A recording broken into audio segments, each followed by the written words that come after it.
Hello বন্ধুরা, welcome to my channel জ্যোতির্ময়ী সরকার, জ্যোতির্ময়ী গল্প, জ্যোতির্ময়ী new blog. Facebook, YouTube জ্যোতির্ময়ী গল্প, জ্যোতির্ময়ী ব্লগ। দেখো বন্ধুরা, আজকে আমাদের বাড়ি বহুদিন পর পুঁটি মাছ নিয়ে এসছে। আমার হাজব্যান্ডের প্রিয় মাছ পুঁটি মাছের ভাজা খাবে, একজন বলছে না ঝোল খাবো। তা যাই হোক, কেটে কুটে উনি দিয়েছে, গুছিয়ে দিয়েছে। এবার পুঁটি মাছের ঝোল খাবে, তার জন্য পুঁটি মাছে একটু লবণ মাখালাম, লবণ মাখলাম। দেখো,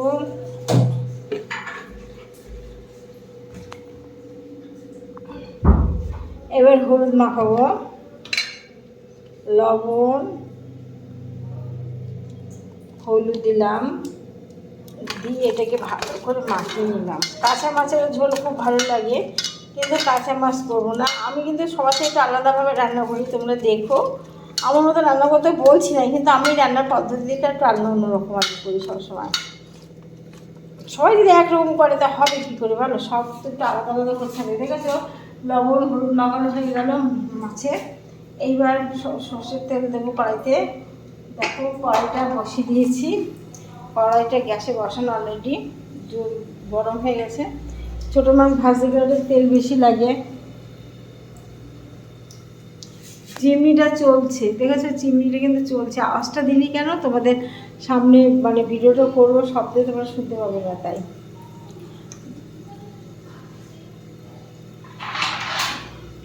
তেলটা জোর দিয়েছি, জোর দিয়ে নিয়ে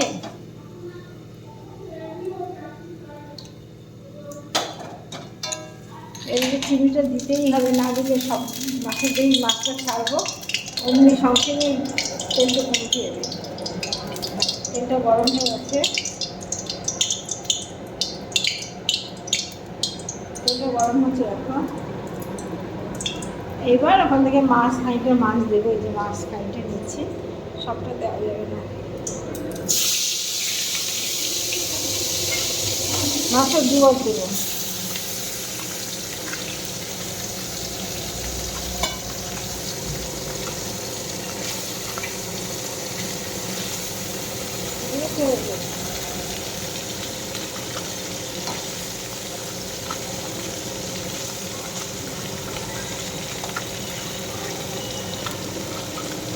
দেখো, মাছটা দিয়ে ভাজি, একটু চাকা চাকা ভাজা হয়ে যাবে, দেখতে থাকো। দেখো দেখো, মাছগুলো ভালো করে ভেজে নিয়েছি। আর এর জন্য আমি এই একটা পেঁয়াজ কেটেছি, কাঁচা লঙ্কা ছিঁড়ে রেখে দিয়েছি, ঠিক আছে। এবার কড়াইটা ধরিয়ে নিই। দেখো কীভাবে আমি এটা করি, সহজ পাতলা পুঁটি মাছের ঝাল। কড়াইটা ধরিয়ে নিলাম। এবার কড়াইতে একটু সর্ষের তেল দিই, অল্প তেল।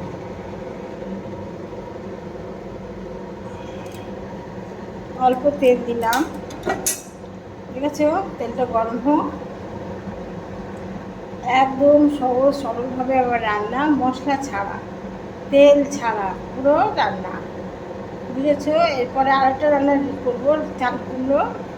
তো সেটাকে একটা ঘন্ট টাইপের বলো বা চচড়ি বলো, যা বলো, চালু করবো, কিন্তু কোনো পুঁটি মাছ কিছু দেবো না।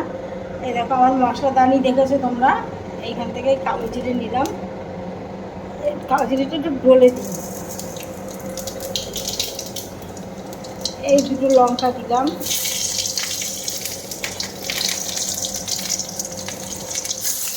পেঁয়াজটা দিলাম,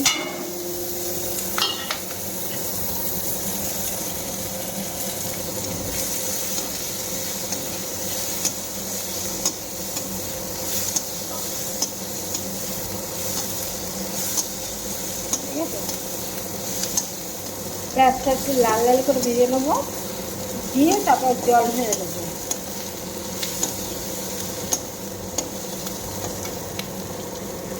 পেঁয়াজটা ভাজিয়ে কিছু কিছু করে চুপ করে দিয়েছে, এবং মেয়েকে বললাম না যে পেঁয়াজ করে দিত, তাই ও চুপ করে দিল পেঁয়াজটা। কেন বলো তো? পুঁটি মাছের ঝাল খাওয়ার লোভে পেঁয়াজটা আবার কেটে দিল।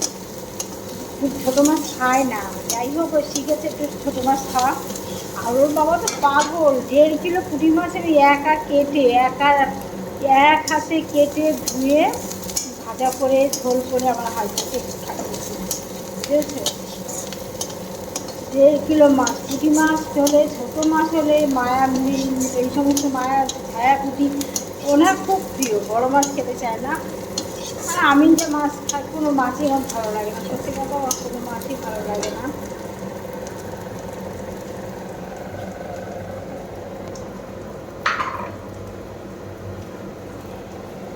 দেখো একটু হলুদ দিয়ে দিলাম,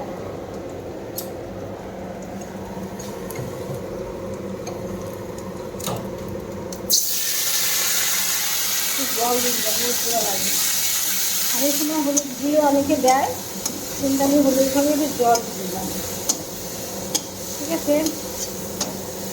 এবার আমি কোনো কিছু গুঁড়ো দেবো না, জিরে, আমি তো জিরে গুঁড়ো ব্যবহার করি, বাটি না, শিলনোড়া পড়েই আছে, সে শিলনোড়া ধরাই হয় না। আমার বাড়ি ছিল, স্বর্ণ যখন ছিল তখন ওই শিলনোড়াটা ওই ব্যবহার করতো, এখন আর কে ব্যবহার করবে? ঠিক আছে, দিয়েছি। এবার এর ভিতরে জল দিলাম, আর একটু জল দিয়ে একটু ফুটে যাবে, ঝোল দিয়ে ওরা ভাত খায়। আমার মেয়ের ঝোল, ঝোল ছাড়া কিছু বোঝে না, শুধু ঝোল দাও। সে তরকারি দিলে জানো, হাত আর দিয়ে চেপে চেপে ঝোল সব নিয়ে নেবে, এত ঝোল খেতেও ভালোবাসে, দেখেছো? এর ভেতরে একটু পরিমাণ মতো, আন্দাজ মতো লবণ দেবো, দেখো বন্ধুরা,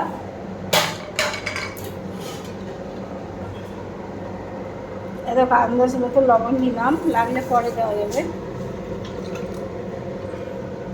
আর এই যে বাড়তি জলটা পড়ছে, দেখো জলটা পড়ছে, এই জলটা দিয়ে আমি অন্য কাজে লাগি, বাথরুমটা ধুই, কলের চাতালটা ধুই, কল তাহলে আমরা কেউ কোনো কাজে যাই না। এবার একটু ঢেকে দিলাম, এইটা দিয়ে ঢেকে দিলাম, হতে লাগবে। দেখো চিমনি চলছে আমার, এইভাবে। এবার মাছ ফুটে গেলে মাছটা দিয়ে দেবো, একটুখানি নাড়াচাড়া দিয়ে, ব্যাস পুঁটি মাছের হালকা পাতলা ঝোল রেডি, গরম গরম ভাতে। ব্যাস দেখতে থাকো। দেখো অবশেষে রেডি হয়ে গেল আমার হালকা পাতলা, কম তেলে কম মশলার পুঁটি মাছের ঝাল, দেখেছো? দেখো পুঁটি মাছের ঝাল আমার রেডি, গরম ভাতে খেতে ভারী মজা লাগে। খেয়ে দেখো তোমরা একবার করে, বারবার চাইবে খেতে, বুঝেছো বন্ধুরা? পুঁটি মাছের ঝাল, যারা ছোটো মাছ খেতে ভালোবাসো, একদম কম মশলায় কাঁচা লঙ্কা চিড়ে পুঁটি মাছের ঝাল বানিয়ে ফেললাম চটজলদি। কিন্তু সবথেকে বড় কথা, রান্না করতে সময় লাগে না, পুঁটি মাছগুলো কাটতে বহুত টাইম লাগে, এই আমার দ্বারা ক্ষমতা নেই এখন কেটে করার, আমার হাতে একটা নখের নেই, থাকে না জানো, শুধু মাছ তরকারি কাটতে গিয়েই, মাছ কাটতে গিয়েই, তাই মাছটা তো আমি বেশি কাটি না, মাছ আমার বেশিরভাগ কেটে আনা হয়, আর নইলে আমার হাজব্যান্ড কেটে দেয়, আমি মাছ টাছ কাটার দিকে থাকি না, খুবই কম। এখনই তো 4 কিলো বিড়ালের মাছ নিয়ে এসছে, বসে বসে নিজে নিজে কাটলো, পুঁটি মাছগুলো কাটলো। কেমন আছে একটু কমেন্টের মাধ্যমে জানিও। দেখো ঝোলটা খুব সুন্দর হয়ে গেছে, দেখো এখনও একরকম বাকি আছে, সকাল থেকে রান্না করলাম, ডাল, মেয়ে তো থাকবেই ডাল, দেখো 3টে ডিম সিদ্ধ, দেখো 3টে ডিম সিদ্ধ, ডাল করলাম, ডিম সিদ্ধ, পুঁটি মাছের ঝাল, আর ইচ্ছে আলু শুক্তো, আর হচ্ছে তোমার এখন চাল কুমড়ো কাটবো, চাল কুমড়ো রান্না করবো, বুঝেছো? এতগুলো করে তারপরে তোমাদের সঙ্গে টাইম দিই, বলো, চান আছে, স্নান আছে, খাওয়া আছে, ঘুমানো আছে, বিশ্রাম আছে, আবার তোমাদের ভিডিওগুলো লাইক করে, সব এক হাতে, সব এক হাতে। আর মেয়েরা কিন্তু দশভুজা, সত্যি সত্যি মেয়েরা দশভুজা, যেদিকে যাবো না সেদিকে হবে না। মাছগুলো কেটেছে বটে, টিফিন করে দিয়ে যাও, টিফিন করে মুখ খুলে দিয়ে যাও, টিফিন করে ফ্রিজে রাখো, সব সব আমি এক হাতে। দেখো দেখতে থাকো বন্ধুরা, আমার ভিডিওগুলো তোমরা অবশ্যই দেখো, লাইক কমেন্ট শেয়ার করো, ভালো থেকো তোমরা সবাই, বাই, আবার দেখা, আবার যেন তোমাদের দেখতে পাই।